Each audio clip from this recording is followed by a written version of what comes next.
এখন আমাদের এখানে আমরা অনন্তকাল জারি করলো, এটা তো আমাদের যত লোক আছে এদের প্রত্যেকের, যারা আসতে পারলো তো ভালো, যারা আসতে না পারে দূরে থাকে, তারা ওই যে আল হিকমত সংযোগ নিয়ে তারা শুনতে পারে, তাহলে তো তাদের জায়গাটা থাকলো, ফজিলতটা তারা লাভ করলো।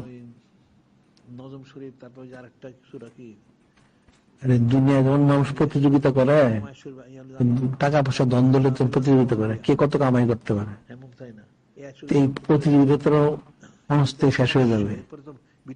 পরকালে কিন্তু প্রতিযোগিতা হবে, কে কত বেশি নৈকট্য লাভ করতে পারলো।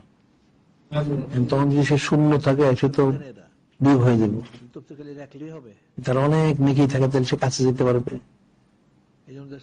সেটা তো ফিকিরের বিষয়।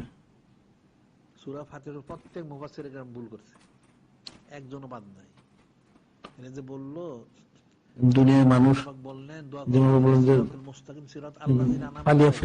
খুশি প্রকাশ করে, এটা নূরে মুজাসসাম হাবিবুল্লাহ হুজুর পাক সাল্লাল্লাহু আলাইহি ওয়াসাল্লাম হলে তো সেটা অত্যুত্তম।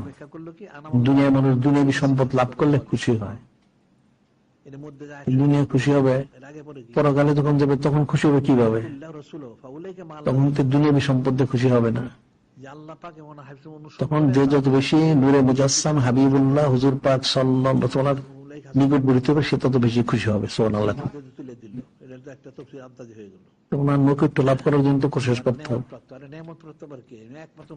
জিকির ফিকির করা, সেই রাসূলের মাহফিল পালন করা, সুন্নাহ পরে ইত্তেবা করা, যত করবে তত বেশি সে নৈকট্য লাভ করবে। উনি মালিক, এখন যদি তারা এটা করে, আমরা যে জন বলি যে হাদিস রয়ে গেছে, হযরত সাইয়েদনা ফারুক হাদিস শরীফ, উনি যে